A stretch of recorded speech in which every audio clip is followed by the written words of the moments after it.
안녕하세요. 지금부터 신재생 에너지 발전 설비 산업 기사 해설 강의를 시작하겠습니다. 첫 번째 문제는 기후변화의 주요 원인에 관한 문제입니다. 다음 중 기후변화의 주요 원인으로 가장 적절한 것은? 여기서 정답은 2번, 화석연료 사용으로 인한 온실가스 배출 증가입니다. 기후변화의 주요 원인은 화석연료, 석탄, 석유, 천연가스 등 사용으로 인한 이산화탄소를 비롯한 온실가스 배출 증가입니다. 산업혁명 이후 인간 활동에 의한 온실가스 배출량이 급증하면서 지구온난화와 기후변화가 가속화되고 있습니다. 따라서 문제의 핵심 개념에 가장 부합하는 보기는 2번, 화석연료 사용으로 인한 온실가스 배출 증가이며 이것이 정답이 됩니다. 1번, 지구 자전축의 변화는 문제에서 묻고 있는 핵심 내용과는 차이가 있어 정답으로 적절하지 않습니다. 3번, 태양 활동의 주기적 변화는 문제에서 묻고 있는 핵심 내용과는 차이가 있어 정답으로 적절하지 않습니다. 4번, 화산 폭발로 인한 분진 증가는 문제에서 묻고 있는 핵심 내용과는 차이가 있어 정답으로 적절하지 않습니다. 이와 같은 내용은 실제 시험에서 자주 출제되는 핵심 개념이므로 정확한 정의와 다른 보기들과의 차이점까지 함께 이해해 두시는 것이 중요하며 반복적으로 학습하여 확실히 숙지하시기 바랍니다. 두 번째 문제는 풍력발전기의 출력에 영향을 미치는 요소로 가장 적절하지 않은 것에 관한 문제입니다. 다음 중 풍력발전기의 출력에 영향을 미치는 요소로 가장 적절하지 않은 것은?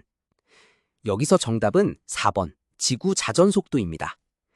풍력발전기의 출력은 주로 풍속, 로터 블레이드의 크기, 길이, 공기 밀도에 의해 결정됩니다. 풍력발전기의 출력은 P는 2분의 1 곱하기 로 곱하기 A 곱하기 V 세제곱 곱하기 CP. 여기서 로는 공기 밀도, A는 로터 회전 면적, V는 풍속, CP는 출력 개수로 계산됩니다. 문제에서는 옳지 않거나 해당되지 않는 항목을 묻고 있으므로 4번, 지구 자전 속도가 정답이 됩니다. 1번 풍속은 문제 주제에 부합하는 올바른 설명에 해당하므로 정답이 아닙니다. 2번 로터 블레이드의 길이는 문제 주제에 부합하는 올바른 설명에 해당하므로 정답이 아닙니다. 3번 공기 밀도는 문제 주제에 부합하는 올바른 설명에 해당하므로 정답이 아닙니다. 이와 같은 내용은 실제 시험에서 자주 출제되는 핵심 개념이므로 정확한 정의와 다른 보기들과의 차이점까지 함께 이해해 두시는 것이 중요하며 반복적으로 학습하여 확실히 숙지하시기 바랍니다. 세 번째 문제는 바이오매스 에너지에 관한 문제입니다. 다음 중 바이오매스 에너지에 해당하지 않는 것은? 여기서 정답은 3번, 지열 에너지입니다.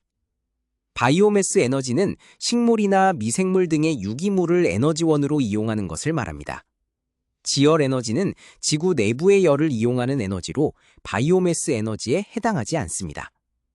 문제에서는 옳지 않거나 해당되지 않는 항목을 묻고 있으므로 3번, 지열 에너지가 정답이 됩니다. 1번, 목재 펠릿은 문제 주제에 부합하는 올바른 설명에 해당하므로 정답이 아닙니다. 2번, 바이오 디젤은 문제 주제에 부합하는 올바른 설명에 해당하므로 정답이 아닙니다. 4번, 바이오 가스는 문제 주제에 부합하는 올바른 설명에 해당하므로 정답이 아닙니다. 이와 같은 내용은 실제 시험에서 자주 출제되는 핵심 개념이므로 정확한 정의와 다른 보기들과의 차이점까지 함께 이해해 두시는 것이 중요하며 반복적으로 학습하여 확실히 숙지하시기 바랍니다. 안녕하세요. 지금부터 신재생 에너지 발전 설비 산업 기사 해설 강의를 시작하겠습니다. 첫 번째 문제는 태양광 발전 모듈의 직렬 연결에 관한 문제입니다. 태양광 발전 모듈의 직렬 연결에 대한 설명으로 옳은 것은? 여기서 정답은 2번, 전압이 증가하고 전류는 일정하다입니다. 태양광 발전 모듈을 직렬로 연결하면 각 모듈의 전압이 합산되고 전류는 직렬 회로의 특성상 일정하게 유지됩니다. 즉, N개의 동일한 모듈을 직렬 연결하면 전압은 N배가 되고 전류는 변하지 않습니다. 따라서 문제의 핵심 개념에 가장 부합하는 보기는 2번, 전압이 증가하고 전류는 일정하다이며 이것이 정답이 됩니다. 1번, 전압은 일정하고 전류가 증가한다는 문제에서 묻고 있는 핵심 내용과는 차이가 있어 정답으로 적절하지 않습니다. 3번, 전압과 전류 모두 증가한다는 문제에서 묻고 있는 핵심 내용과는 차이가 있어 정답으로 적절하지 않습니다. 4번. 전압과 전류 모두 일정하다는 문제에서 묻고 있는 핵심 내용과는 차이가 있어 정답으로 적절하지 않습니다. 이와 같은 내용은 실제 시험에서 자주 출제되는 핵심 개념이므로 정확한 정의와 다른 보기들과의 차이점까지 함께 이해해 두시는 것이 중요하며 반복적으로 학습하여 확실히 숙지하시기 바랍니다. 두 번째 문제는 태양광 발전용 인버터의 주요 기능에 관한 문제입니다. 태양광 발전용 인버터의 주요 기능이 아닌 것은? 여기서 정답은 4번 태양광 모듈 청소입니다. 태양광 발전용 인버터는 DC, AC 변환, 최대 출력점 추적, 개통 연계 보호 등의 기능을 수행하지만 태양광 모듈 청소는 인버터의 기능이 아닙니다. 문제에서는 옳지 않거나 해당되지 않는 항목을 묻고 있으므로 4번 태양광 모듈 청소가 정답이 됩니다. 1번 DC, AC 변화는 문제 주제에 부합하는 올바른 설명에 해당하므로 정답이 아닙니다. 2번 최대 출력점 추적은 문제 주제에 부합하는 올바른 설명에 해당하므로 정답이 아닙니다. 3번 개통 연계 보호는 문제 주제에 부합하는 올바른 설명에 해당하므로 정답이 아닙니다. 이와 같은 내용은 실제 시험에서 자주 출제되는 핵심 개념이므로 정확한 정의와 다른 보기들과의 차이점까지 함께 이해해 두시는 것이 중요하며 반복적으로 학습하여 확실히 숙지하시기 바랍니다. 세 번째 문제는 태양광 발전 시스템의 모니터링 시스템에서 수집하는 데이터에 관한 문제입니다. 태양광 발전 시스템의 모니터링 시스템에서 수집하는 데이터가 아닌 것은? 여기서 정답은 4번 지하수 수위입니다. 태양광 발전 시스템의 모니터링 시스템은 일반적으로 인버터 출력 전력, 모듈 온도, 일사량 등의 데이터를 수집하여 시스템의 성능과 상태를 모니터링합니다. 지하수 수위는 태양광 발전 시스템의 모니터링 항목이 아닙니다. 문제에서는 옳지 않거나 해당되지 않는 항목을 묻고 있으므로 4번 지하수 수위가 정답이 됩니다. 1번 인버터 출력 전력은 문제 주제에 부합하는 올바른 설명에 해당하므로 정답이 아닙니다. 2번 모듈 온도는 문제 주제에 부합하는 올바른 설명에 해당하므로 정답이 아닙니다. 3번 일사량은 문제 주제에 부합하는 올바른 설명에 해당하므로 정답이 아닙니다.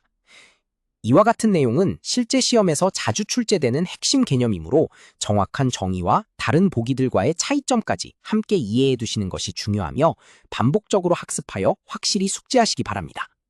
안녕하세요. 지금부터 신재생 에너지 발전 설비 산업기사 해설 강의를 시작하겠습니다. 첫 번째 문제는 태양광 발전 구조물 설계 시 고려해야 할 외부 하중 요소에 관한 문제입니다. 태양광 발전 구조물 설계 시 고려해야 할 외부 하중 요소가 아닌 것은? 여기서 정답은 4번 발전 효율입니다.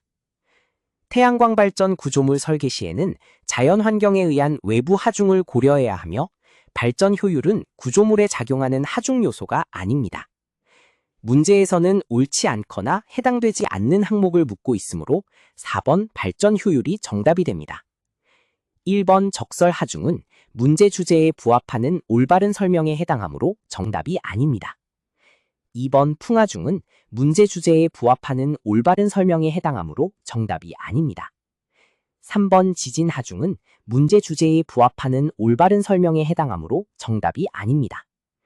이와 같은 내용은 실제 시험에서 자주 출제되는 핵심 개념이므로 정확한 정의와 다른 보기들과의 차이점까지 함께 이해해 두시는 것이 중요하며 반복적으로 학습하여 확실히 숙지하시기 바랍니다. 두 번째 문제는 태양광 발전 토목공사 관리에서 공정관리의 목적으로 가장 적절하지 않은 것에 관한 문제입니다. 태양광 발전 토목공사 관리에서 공정관리의 목적으로 가장 적절하지 않은 것은? 여기서 정답은 3번 태양광 모듈 효율 증대입니다. 공정관리는 공사 일정, 자원 배분, 비용 등을 효율적으로 관리하는 것이 목적이며 태양광 모듈 효율 증대는 공정관리의 직접적인 목적이 아닙니다. 문제에서는 옳지 않거나 해당되지 않는 항목을 묻고 있으므로 3번 태양광 모듈 효율 증대가 정답이 됩니다. 1번 공사 일정 준수는 문제 주제에 부합하는 올바른 설명에 해당하므로 정답이 아닙니다. 2번 자원 배분 최적화는 문제 주제에 부합하는 올바른 설명에 해당하므로 정답이 아닙니다. 4번 공사비 절감은 문제 주제에 부합하는 올바른 설명에 해당하므로 정답이 아닙니다. 이와 같은 내용은 실제 시험에서 자주 출제되는 핵심 개념이므로 정확한 정의와 다른 보기들과의 차이점까지 함께 이해해 두시는 것이 중요하며 반복적으로 학습하여 확실히 숙지하시기 바랍니다. 세 번째 문제는 태양광 발전 구조물 기초공사에서 지역별 동결 심도를 고려하지 않을 경우 발생할 수 있는 문제점에 관한 문제입니다. 태양광 발전 구조물 기초공사에서 지역별 동결 심도를 고려하지 않을 경우 발생할 수 있는 문제점으로 가장 적절한 것은 여기서 정답은 2번 집안 동결에 의한 구조물 융기 및 변형입니다. 동결 심도를 고려하지 않으면 겨울철 집안 동결에 의한 융기 현상으로 구조물이 변형될 수 있습니다.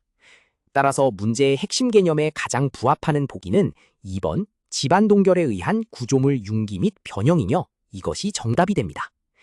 1번 태양광 모듈의 발전 효율 저하는 문제에서 묻고 있는 핵심 내용과는 차이가 있어 정답으로 적절하지 않습니다.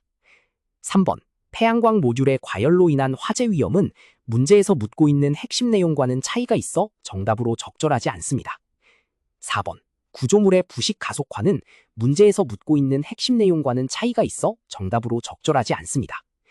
이와 같은 내용은 실제 시험에서 자주 출제되는 핵심 개념이므로 정확한 정의와 다른 보기들과의 차이점까지 함께 이해해 두시는 것이 중요하며 반복적으로 학습하여 확실히 숙지하시기 바랍니다.